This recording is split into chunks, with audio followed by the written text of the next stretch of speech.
Lorsque Jésus était sur terre, il était entouré de ses disciples. Il y avait Matthieu, Jacques, Simon et bien d'autres encore. C'est Jésus lui-même qui les avait choisis pour qu'ils puissent l'accompagner partout où il allait. Ce jour-là, ils étaient en route pour Jérusalem. Comme à son habitude, Jésus parlait avec les gens qu'il rencontrait sur son chemin. Bien souvent, il s'installait à l'ombre d'un palmier ou sur une colline et il en profitait pour les enseigner, pour dire aux gens combien Dieu les aimait. Jésus commençait à être connu et bien souvent, une grande foule se pressait autour de lui. Beaucoup de gens avaient envie de l'écouter. Ce jour-là, Jésus était assis et il parlait de choses très importantes et très sérieuses. C'était des discussions d'adultes, seulement pour les adultes. Mais dans cette foule, il n'y a pas que des adultes. Il y a des femmes qui sont là et qui sont venues avec leurs enfants. Bah oui, elles ne pouvaient pas les laisser tout seules à la maison, puis elles avaient très envie de venir voir Jésus, alors elles les ont pris avec. Sûrement que ces enfants-là, ils devaient courir un peu partout, qu'ils faisaient du bruit et probablement qu'ils dérangeaient. Mais les mamans qui étaient là, elles s'approchent de plus en plus de Jésus. Elles aimeraient beaucoup que Jésus touche et bénisse leurs enfants. Les disciples étaient autour de Jésus. Ils regardent que tout se passe bien. Et ils entendent ces enfants qui font du bruit et puis ça les agace un peu quand même. Et ils ont demandé aux mamans de les emmener ailleurs. Mais chut! Jésus est dans une conversation très sérieuse.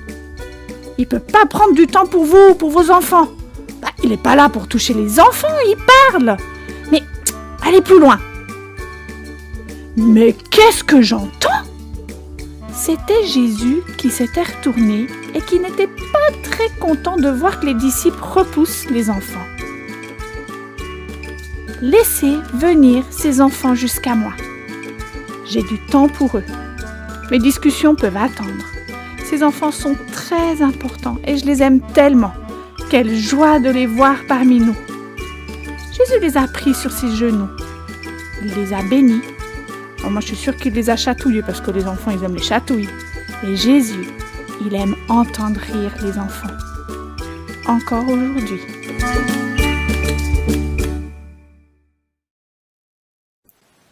Pendant tous ces derniers dimanches, tu as pu voir au travers des différentes histoires combien les enfants ont une place toute particulière dans le cœur de Dieu. Tu as vu combien il peut leur parler tout aussi bien qu'aux grands. Avec Joseph, à qui Dieu a donné des songes, Samuel qui a entendu la voix de Dieu, les missions qu'il leur a confiées, et puis, dimanche dernier, cette histoire du jeune garçon qui a donné son pique-nique à Jésus et celui-ci l'a multiplié pour en nourrir toute une foule. Aujourd'hui, on va voir cette magnifique histoire de Jésus qui a pris le temps de bénir les enfants. Oh, les disciples ont bien essayé d'éloigner les enfants qu'ils trouvaient sûrement trop bruyants et embêtants.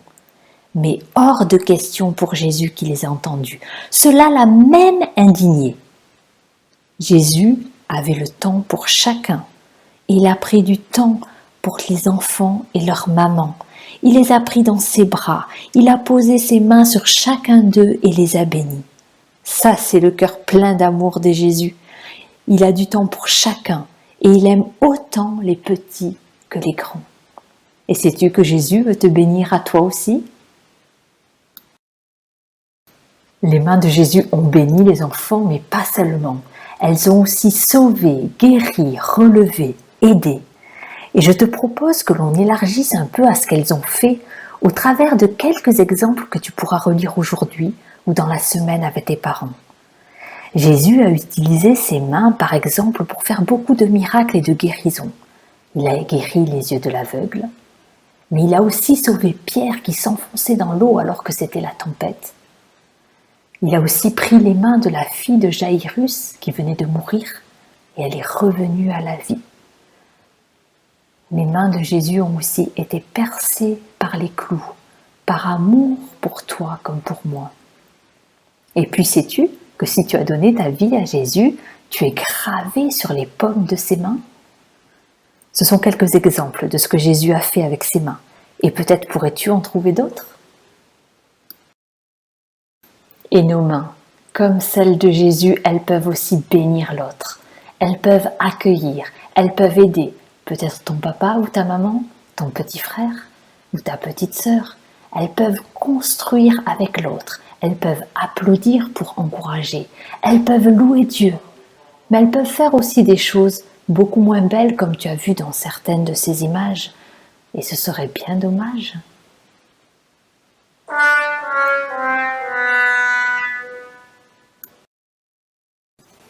Tu l'as bien compris, nos mains peuvent être un outil extraordinaire.